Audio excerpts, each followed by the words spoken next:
No, since you already decided that, I just wanted, I know, Wednesday the fourth, one of the council members was over there, and Steve Taylor was there also, and a couple of the town employees, so I was wondering how that situation stood after that. I kind of put off going to the roof material after I heard that, so I didn't want to have it sitting there and not have any place to put it. So you're gonna tear that off of that part when you were I'm thinking gonna, about putting a new roof on the front, or on the yeah, I was front wanting to part? take that front part, and then I'll continue working on it from the inside out, once I can get that roof on. Well, and, He's, well, he just said that, she said she couldn't hear him, what did she say? He just said that, he held off on ordering roofing material for the front part to re-roof it. You're just using it for storage Yeah, only? storage and, it's not made no problems around it. no, I just heard you. I know, I heard you. I was, I, I was the one that was over there okay, at Taylor, and there's, I mean, it's just not structurally sound, and you're gonna have to pay out a ton to make it structurally sound, and to get it looking right, you know what I'm saying?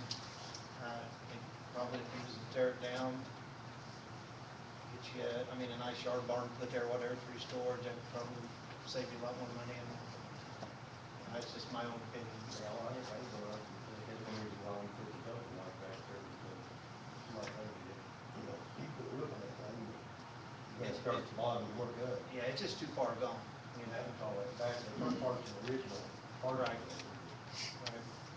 Right. I mean, I guess my own opinion, you're probably better off tearing it down and putting a nice yard barn there for your storage and. Well, I respect your point. Yeah. Okay. All right. And I'll continue on and get back with you. Continue on. Thank you. Okay.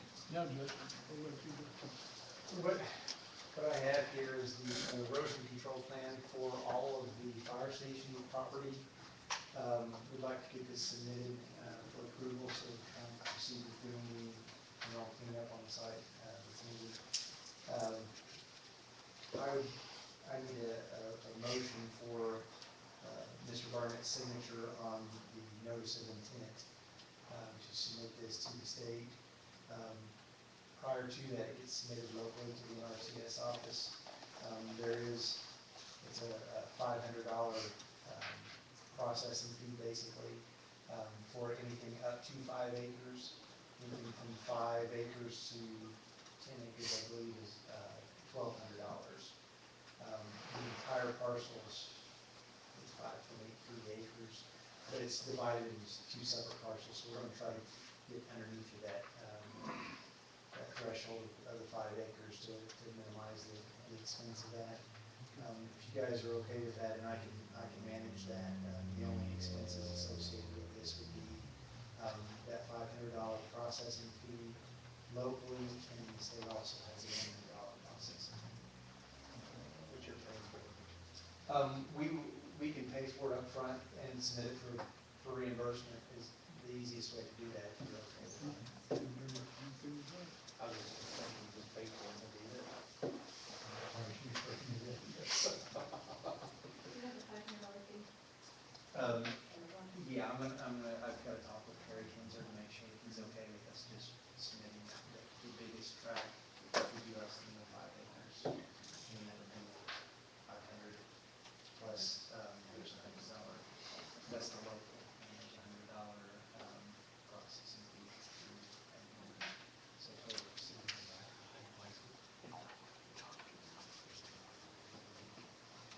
So if we can get a motion to approve him submitting this, he will done us for the amount of money later, right? What's that? If we get a motion to just approve you to go ahead and submit it, you will bill us later for the Yes, fees. yes, that's okay. Okay. In fact, I'll work on getting that, if you can authorize me for the $500 local fee. Okay. I'll make sure that happens. If it's going to change, I won't submit it until I speak with you guys about it. Do we have a motion? So We got a motion, second? I'll second. Second.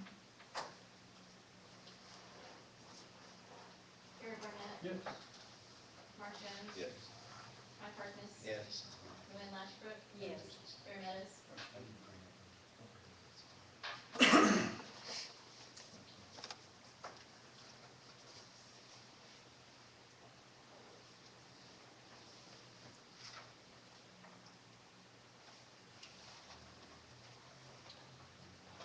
Okay, our next order of business is Sharon Tucker. Did you have something for us? Excuse me.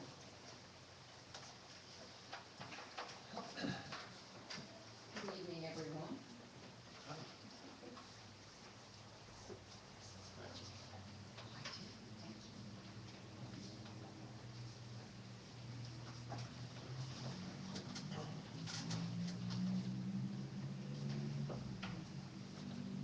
Well, we're here representing Blueberry Hill Estate, and I don't know how many of you are familiar with Tom Beavis's project. I'm just the second week on the job here, so I'm gonna defer to Carla Newland, his executive assistant, for most of everything.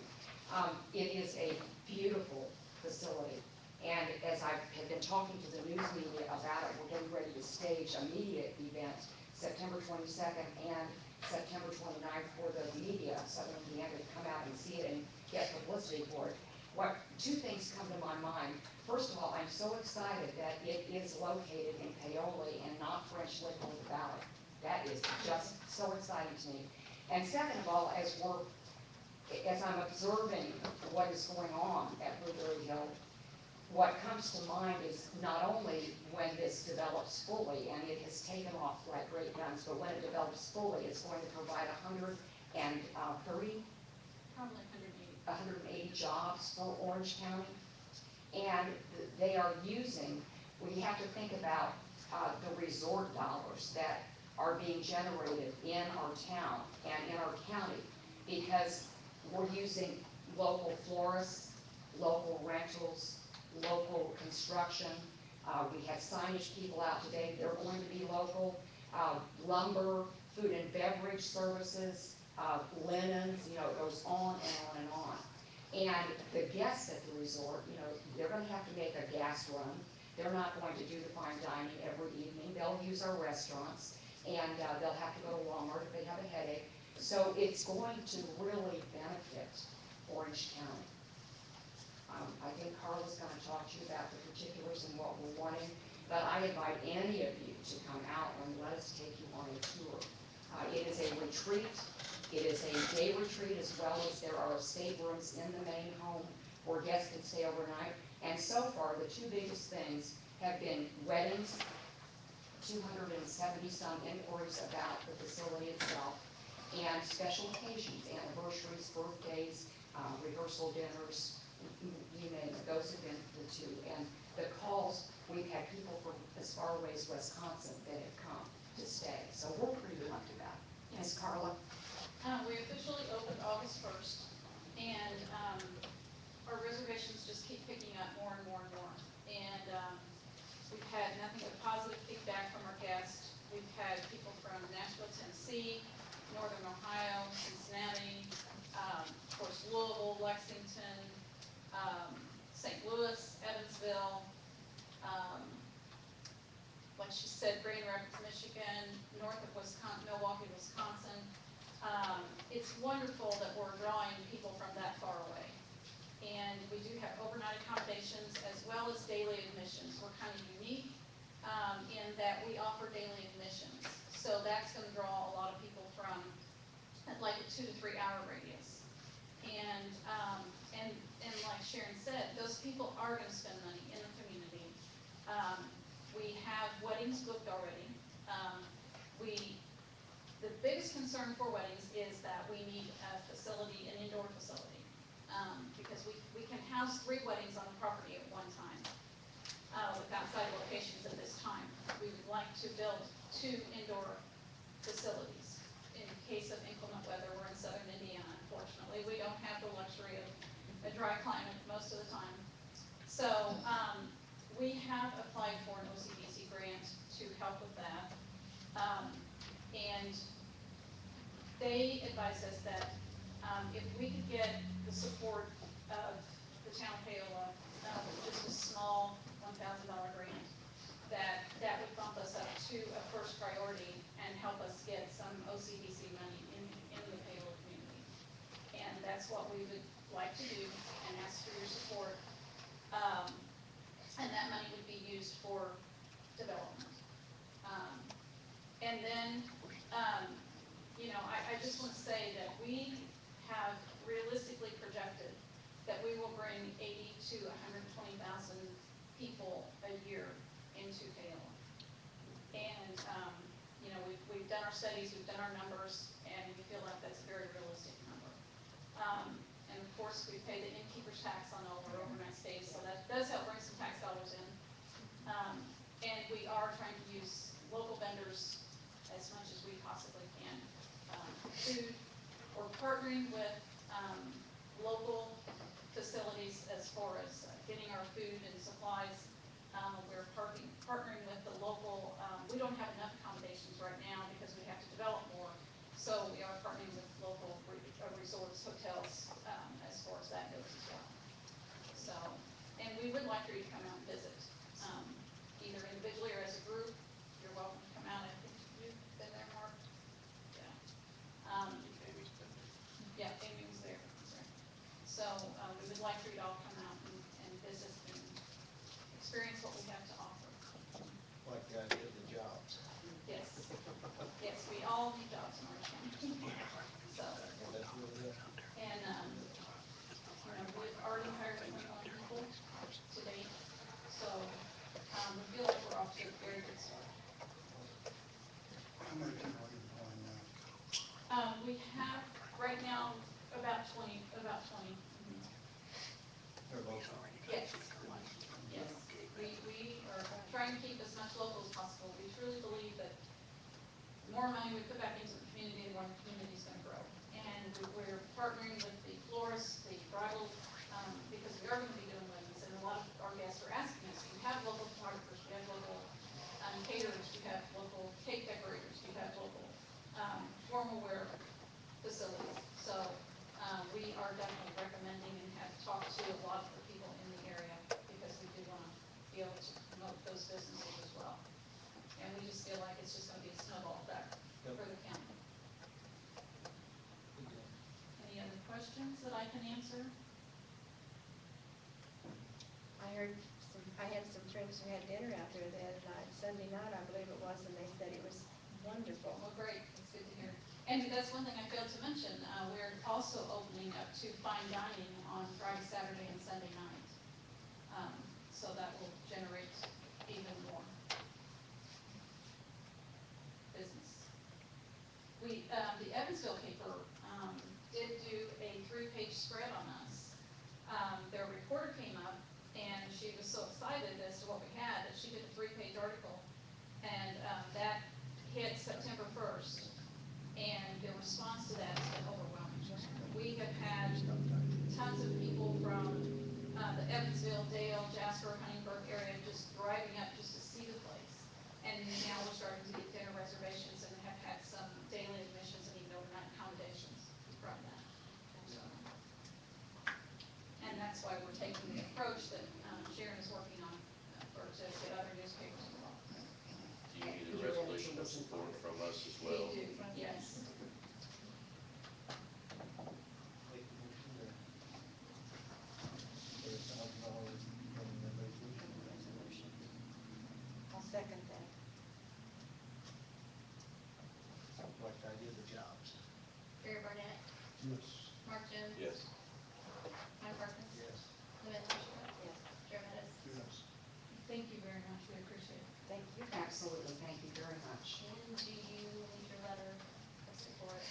We have an executive session on October the 7th, so just before that. I'll let Lynn know she needs to upload, so she'll Okay. take care of that for you. All right, thank you. Thank you. Okay. We need to set a committee to work on the fire department contract. So I would like to ask Jerry and Mark if they would, no, I'm sorry.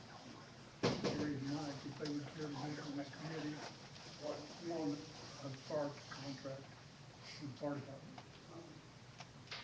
Okay, Yes. okay. Thank you. Okay, other business, we have, July and August utility adjustments. Is that not all? Amy? No, there's just one set there. Okay. I'm sorry, I didn't want to leave you that. No, that's okay, I just didn't know if I Sure. had to. Gary can pass them around there. I can tell you what they are if you want. Um,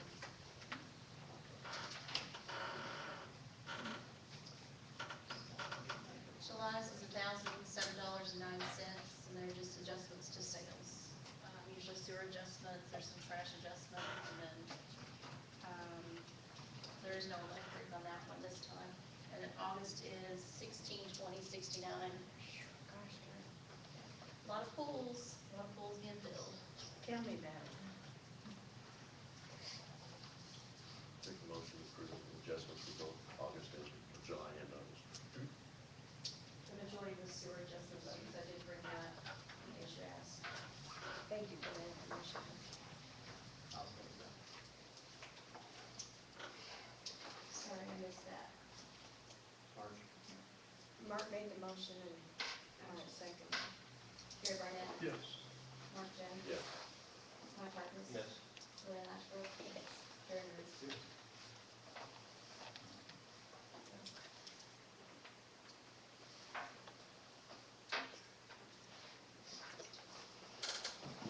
Do we have any other business?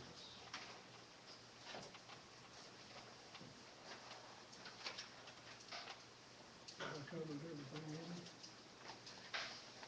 I think so. Claims. Oh, claims, okay.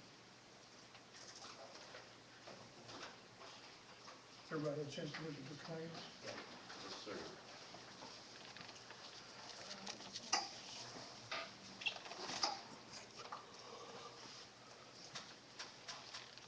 I'll make a motion to approve the claims as written. Gary Barnett, Yes. Mark Jones. Yes. Mike Harkness. Yes. Luann Ashbrook. Yes. Terry Moore. Yes.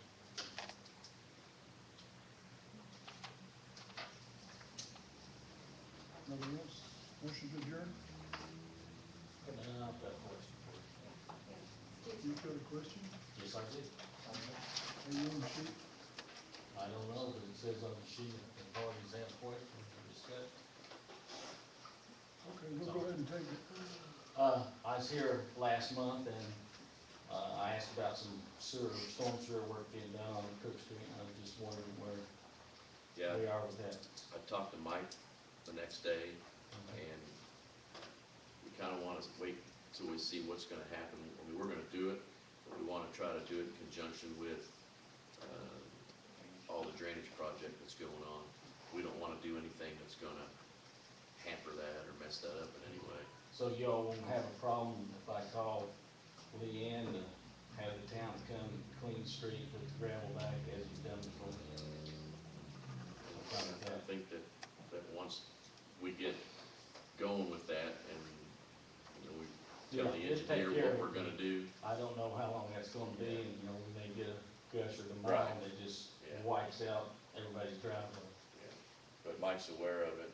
It's on his to-do list, but also we kind of want to do it in conjunction with that I'm project. fine with that. Make sure we don't do anything to upset the whole deal. So.